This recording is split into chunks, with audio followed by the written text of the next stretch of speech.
I got the horse right here, the name is Paul Revere, and here's a guy that says if the weather's clear, can do. Hello racing fans, and welcome back to another edition of Handicappers Corner, brought to you by the Derby Barn Grill. I'm Mike Heads, along with Drew Forster. We're going to go through the Saturday, May the 9th races at Hastings. We do kick off another weekend of racing action. We have 7 on the Saturday program, 8 races on Sunday. Weather forecast is absolutely perfect. Yeah, they say the next 2 weeks should be beautiful. They added some fiber to the track. The track's supposed to be really good this weekend. That'll be interesting. Yeah, hopefully it starts to play a little bit different. It's been pretty speedy the first few Speed bias. weeks. I think that first, I know an opening weekend, I think 9 of the first Rather 15 went beautiful. wire to wire. The only one that came off the pace. So. But yeah, as Drew mentioned, they did add some fiber to the track. It's working its way in. The times have still been fast in the morning workouts, but it's just it's a lot quieter. A little more cushion because we had a fair amount of rain, and it's but the track's been great. It has. They've done a fantastic job. Hats off to Drew Levere and the maintenance man and his crew. But let's get into the Saturday opener. First race is for 3-year-olds, non-winners to 2 lifetime, non-3 other than if you're BC bred, going 6.5 furlongs. All the races are 6.5 furlongs now, which is good. When we had 6 furlongs first couple of weekends, so this seems to be a little fairer distance. I ended up on the 3-horse, Drew, Mr. McCarty, or I guess it's Mr. McCarty. We'll go with that. Right. First time Lasix for Gina Wright, owner-trainer Gina Wright, who had the horse last year with William Lavanway. Broke its maiden going 3.5 furlongs. Was very impressive that day. Very fast time, defeating Kissing Goodbye, and was given the rest. Obviously, was given some time off. Came back at Phoenix and at Turf Paradise. This horse ran good. That shrewd move that she lost to, or that he lost to, was a really nice and accomplished stakes horse. So running into that one was unfortunate, and this horse did well for its first try, going 6.5 or 6 furlongs. Goes on the Lasix program, gets Antonio Reyes. I'm going to try him to win it. I think he's the best speed. He's going to get the lead, and I think he's going to be pretty dangerous. I put the 4-horse, Brother Duster, who I liked in his debut, and he ran well. He beat a good group. The time wasn't spectacular, but it was a speed-favoring racetrack. He was a speed horse, and he's going to need to be better, but he's a horse that can improve. I mean, this horse looks good. He's a nice-looking animal. Trainer Anita Bolton's done a very good job with him for Nick and Pauline Felicella, and this horse is live in here. Pedro re-rides. And I put the 5-horse, Forestry's Devil, stakes-placed runner, actually. If you get rid of Lord Rosberg, this horse would have had a great season. But Forestry's Devil, very good out of the very accomplished broodmare, Backseat Becca. And this horse is in with a great chance as well. But the others, a couple of them have races under their belt, which is why I kind of just went in a tight call to the 3. I went 3, 4, and 5 in the Saturday opener. I got the same horses. I did go to Brother Duster on top. I thought that was a impressive performance in that maiden special weight opening weekend. Yeah. That was a pretty tough race. There were some nice horses in there. It'll be interesting to see how the odds are good, how he comes back and runs. He's in this weekend too. But I thought that was a very tough race. He's a half-brother to Excited Miss, who was a stakes winner here. He's got the pedigree. He's got the good connections. I just think he even can take a step forward off that race first weekend. I have Mr. McCarty in the second spot. The reasons you mentioned, he's got a 64, a 65 buyer. Only 2 races in his life. That's pretty impressive for a young horse just turned 3. 2 very good races underneath his belt. And Forestry's Devil, as you mentioned, last year, he's running seconds and thirds at stakes to Lord Rosberg and Cedarburg. So he definitely fits in here. Another one that could win it. Those are the 3 that look pretty tough in here. Same horse as Mike. I just got in a little different order. 4, 3, and 5 in the first. On to the second, Fillies and Mares claiming 4,000 non-2. And as Mike just found out, the carryover for the Sea to Sky Pick 6 starts in this race, and it currently is at $10,565. Not bad. Yeah, you got to be the only winner. That's the only key. It's like the Rainbow Pick 6 at Gulfstream. You got to be a sole winner, but it's a 20-cent wager, which is inviting, and you don't need to. You can get a lot of combinations. You don't need to spend a lot, and they pay out. 50% of it. Right. So if you do get 6 out of 6, you still get paid, and only the balance of the pool does carry over to. Unless someone wins it, a sole winner, and then they get all the pot, and then we got to start over again. But right now, it's as Drew mentioned, at 10,000, a little over 10,500. It'd be nice if it gets up fairly high and creates a fair bit of interest. I think it's a good idea. It's nice to see him try that this year. But this is the Fillies and Mares 4,000 non-2, 6 horses going postward. I went to the 5, Zenita Rose out of the Sandra Loseth barn. Bit of a bridesmaid. She had she had a win and then 4 seconds to end out her year last year. Pedro Alvarado, who's currently our leading rider, he's in the attack, so I like that move. And she's got a solid set of works coming in here. Losas, again, have a farm of their own, so you know that she's been, working and training there for a long time. So she's going to have a good base into her. And the horses she was getting beat by last year, like Be Remarkable and Classic Cheese, they would look pretty good in here too. Yeah. So I put Zenir Rosé on top. Just an edge over Miss Roseparade, who's been training well for this out of the Mark Cluche barn. Keishan Balgobin, who knows this horse well. Another one, a lot of seconds and a win, but a lot of seconds on her form. And what's that? 4, 6 of 7 in the money. So Miss Roseparade is not to be overlooked in here. And the third spot, I put Cassidy Command, Phil Hall's horse in here. It did win opening weekend, so it does have a race under its belt. It is jumping obviously into the non-2 category, which can be a little tougher than those maiden races, but led the whole way and did it fairly impressively in the first race on the card, opening day. So it's got a race under its belt, and I wouldn't be surprised to see this one come back and maybe improve off that one.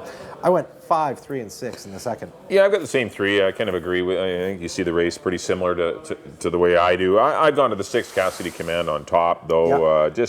I think this filly's got a lot of upside. I like the way this horse is running at the end of the race. I think the runner-up horse, Said Taylor, will come back and run well. This horse will run, I believe, tomorrow on the Sunday program. But I just think this horse is the speed of the race. Might sit off the 2 Acceptance Assured, who may be the fastest. But I mean, I just think Cassidy Command has some upside. Like we've seen maybe the best of Zenita Rosé and Miss Rose Parade. I think they've kind of shown what they are, which is still good enough to win this race. But I think Cassidy Command might have some upside. And I'll try her to defeat the 5 Zenita Rosé and the 3 Miss Rose Parade. So I see it the same. But I went 6, 5, and 3. On to the third race. Got some maiden $8,000 claimers going 6.5 furlongs. I ended up on the 5 horse, Instant Cash, for Lacey Birmingham, and her husband Jeff will ride. Dropping out of a maiden 16, which I thought was pretty tough. Very good filly by Brown O'Connell, Strangely Arousing, Strangely Arousing won the race, defeating Kiss Him Goodbye, and I just thought that was a lot tougher race. This horse had an outside draw, was wide much of the trip. Lost position early, which I think this horse will be more pace. And I watched the replay. The horse broke good, but because it was 6 furlongs, he had the 8-hole, ended up kind of having to take back to save a bit of ground, and ended up laying 6. So I think this horse going 6.5 might be near the lead, because there's not much pace in this race at all.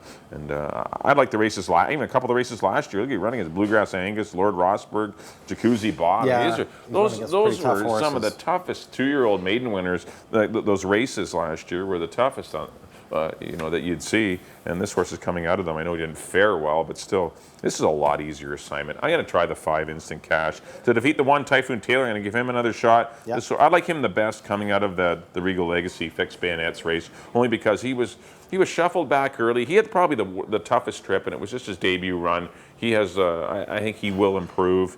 He makes his first start in the new barn. We'll see how that goes. But this horse is definitely interesting, Typhoon Taylor. I wouldn't give up on him. He was well backed in his debut. And I put the 6 horse Fixed Bayonets. It was the obvious horse running second at the same level last time. But he didn't get away well, which cost him, but I'm just worried that his off-the-pace tactics may hurt him, as there's not much pace in here. I'm going to try the 5 Instant Cash. I'm going to go 5, 1, and 6. I have a few of the same horses. I actually went to the 4 Renegade Cowboy, the Rob Gilker barn. Just kind of an even race last time, but I think he needed that. Like Fixed Bayonets had ran in February. This horse has been off since December, and Rob Gilker's off to a good start. Pedro and him teamed up for a winner last weekend.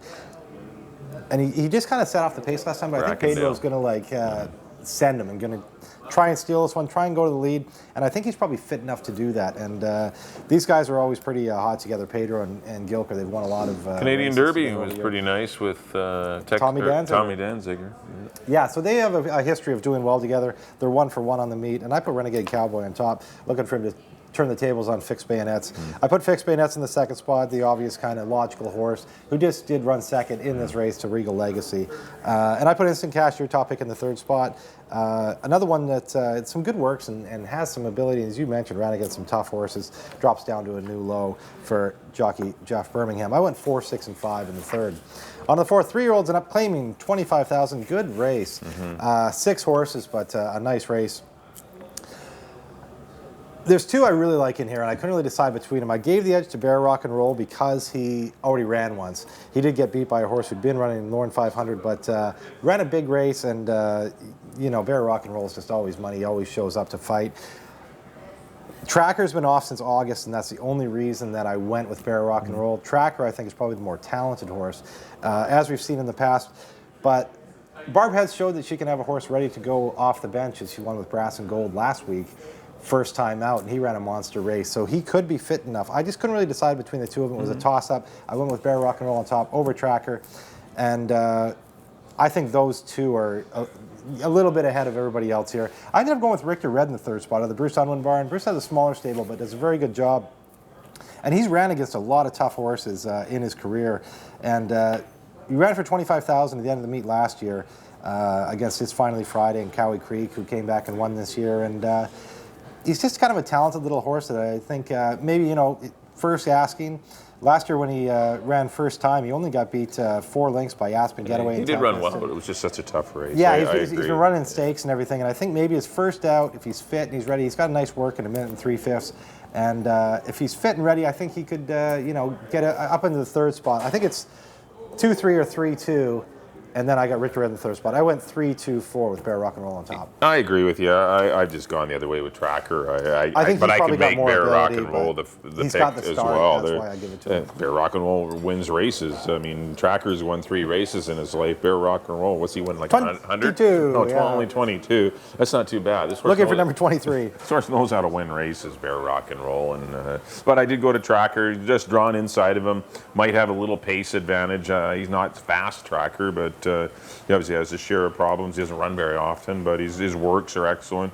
But Bear Rock and Roll, he's just a cool 10-year-old that just continues to rack up a nice little bank card for Bob Leffler. Just continues to roll money in. And those are your 2 horses, I agree. I think they're quite a bit better than the balance of the field. Mark is a nice horse, probably better going longer. Richter Red might be, this could be, this race can come up tough for Richter Red, but I think he could be as good as anything else. It's Finally Friday. Had a good shot, I thought, opening week. Couldn't beat Cowie Creek, and I think this race has come up tougher than that Cowie Creek race. And Ishkar is a cool dude. He ran into a tough Lorne 500 and Bear Rock and Roll last time, but he was still making good headway at the end of that race. He's a nice horse, Ishkar, and I think he'll make his presence felt going longer as well. I went 2-3-6. I put Ishkar in for third, but I agree it's 2-3 or 3-2, but I went 2-3-6. On to the 5th race. Started your late pick 3, maiden $5,000 fillies and mares, going 6.5 furlongs. I ended up on the 10 horse Get Up and Try. I thought ran some pretty credible races last year against tougher company. A big field of 11 in here, which is always, makes things difficult for positioning. But he seems to have worked well for Hall of Famer Harold Barabee, and it looks like there's some speed in the race. I think the 3 Notice Zen's going to go, the 5 Courageous Belief, the 8 and Rosalie B. I just see a lot of pace in here, and I think Get Up and Try could get a nice tracking trip in behind them and finally get the job done. I put the 8 horse Rosalie B in for second. Looks like the Barabee brothers, older brother Frank, I think it has the best shot to defeat the 10 Get Up and Try, and I thought there was a good 3rd place run behind Cassidy Command, who I like, and I also like Said Taylor Tomorrow. So I think those are 2 live horses that she finished behind. So I put her in for second, and I put the 1 Legally Connected for Andrea Klassen in for third. I thought this horse ran a decent race first time out and just finished behind Rosalie B. But had to put someone for third, and got a nice draw. Good work since the race, and try her for third. But I like the 10 Get Up and Try. I went 10, 8, and 1. I agree with the 10 Get Up and Try. Look at the horses. I mean, ran against the boys. I know. Her last start last time. As a 3-year-old filly, it only got beat 2.5 by Green Dude and Bubbly on Ice. Eldorado Gold, Dossley, and I dig that. Flatter You. She's been running against a lot tougher horses. I think this is Harold starts her up this year right at the $4,000 level. I think she gets the money. I don't mind the 10 hole because, as you mentioned, she's going to want to come probably from just off it. That should give Jeff a chance to let him go and duck 6.5 and find a good spot. Like, if it was 6, it'd be really tough. A big difference that first turn. The second spot, I put Artistic Impression, the Peter Reddicock owned Anita Bolton trained runner in here. First time starter, good blowout in 35. The works look good. As you go longer, the works aren't as good.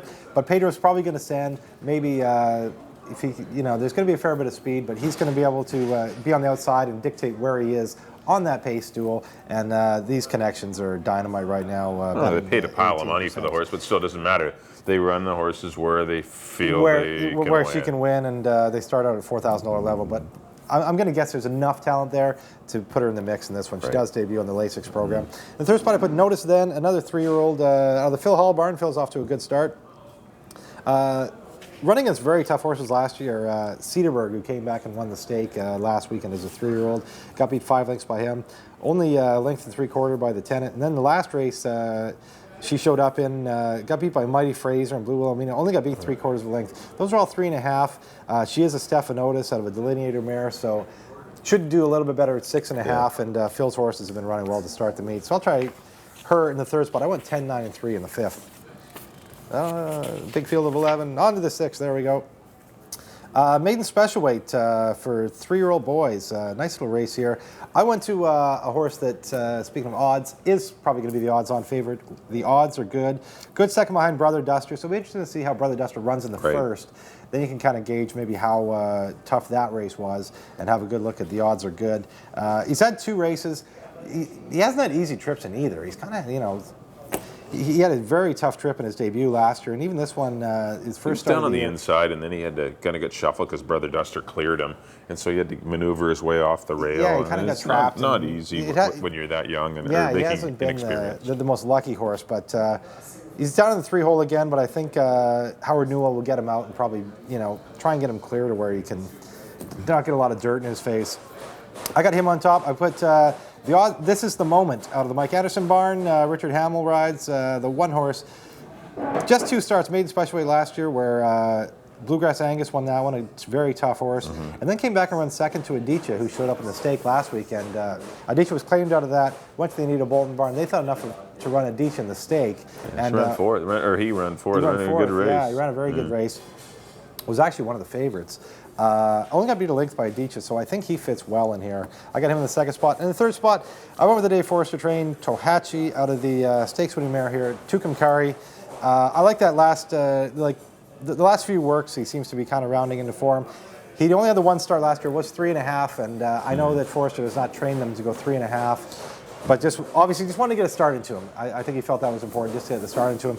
He shows up this year. He has the start under his belt. His works look good. And David Lopez takes a call. I put him in third spot. 3, 1, and 6 for me in the 6th. Yeah, this is a good maiden allowance race. I don't think there's any superstars in here, but I mean, this is a good competitive field of runners.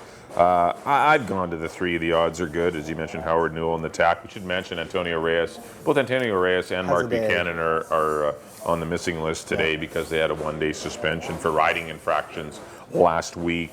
But the odds are good. This horse ran a good second with kind of wasn't a bad trip, but just a little uncomfortable. Yeah. And this horse still was second best. Of it, yeah. And I just think this horse probably will get a more comfortable trip and probably run a lot better. I put the 5 horse Rosie's Notice, and another one had a terrible trip. This horse was shuffled back early because of his lack of speed. 6 furlongs didn't help the horse at all. I think the race settling, going 6.5, will be better for him, and I just think he'll show a little bit more. For our good friend of the Derby, Lauren McDougall. He'll definitely be in attendance on Saturday. And I put the 1, This Is the Moment, as you mentioned, a good runner-up effort to Aditya. This could be the best horse in the race. I don't know. Maybe if you go by Brother Duster doesn't run well in the opener, maybe you'll figure maybe that race isn't as strong. So you want to maybe look at This Is the Moment or the first or Peace Arch. Or Tohachi, who ran well out of the stakes-winning dam Tucumcari. This horse ran well, I thought, going 3.5 when it isn't really a 3.5 furlong horse. And I've seen the horse in the morning. So a good-looking chestnut with some white on its face, and this horse can run. It looks good. And even Harold's horse, it's in command. It showed some ability last year, running second in a maiden claimer. But good little race. I've gone 3-5-1, but many chances in our Saturday feature. Go deep in your pick 6. Yeah. On to the 7th and final event, field of 7, $4,000 claimers. Non-winners of 3, Lifetime going 6.5. I ended up on the 3, Promise Glory. I see I thought he ran very well running third behind High Force and Mr. Cactus. There wasn't much speed in the race at all, and I thought this horse did well to come from an outside draw, lose position early, rallied late, and was traveling well going 6 furlongs. Get 6.5. I think there's going to be a lot more pace in here with Cowboy Commander in the lineup. Yeah. Mr. Cactus. I just think I'm the dude with attitude. Will maybe get out there for 3/8 of a mile and just kind of push the pace, and that could play out nicely for Promise Glory. But the 5, Mr. Cactus, who is the obvious choice in here. Yeah. He just finished getting beat barely by High Force in a very quick time. I put him in for second, and I put the 1, Cowboy Commander. Very impressive game win over Why Is the Rum Gone in his initial start in 2015, so I put him in for I think those are your 3 horses. I went 3, 5, and 1. I did leave out Hail to Jack, who would be my 4th one. This horse has some back race. It had a tough season last year, but he does have some races. Maybe freshening him up will help him, because certainly running year-round didn't help, but he's been working well for Mike Anderson. They're off to a great start as well, but that'd be my 4th one. I went 3, 5, and 1.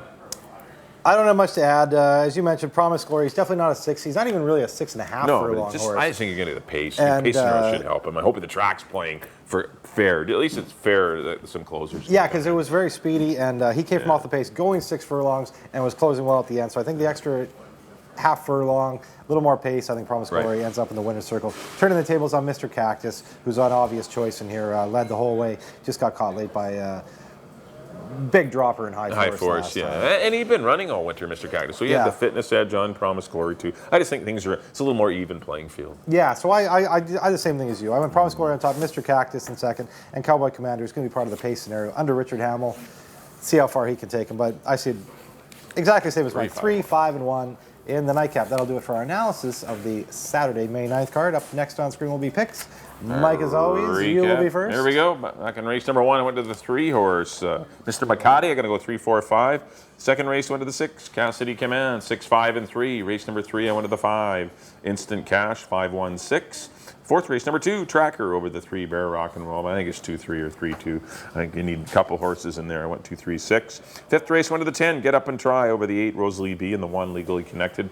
And in the 6th and 7th races, I like 3, 5, and 1. The numbers are they're exactly the same. 3, 5, and 1. On to Drew. There we are. The first race, I went to number 4, Brother Duster over the 3 and the 5.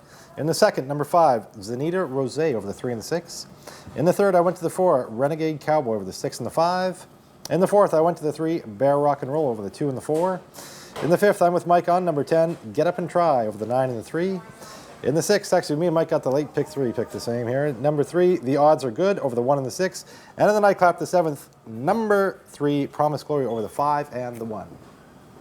Well, that'll do it for this edition of Handicappers Corner, brought to you by the Derby Bar and Grill. I'd like to thank everyone for tuning in. We just want to remind everyone, of course, racing begins at 1:50 on the Saturday program. We have 8 races on Sunday. And, of course, the Preakness will be the following weekend.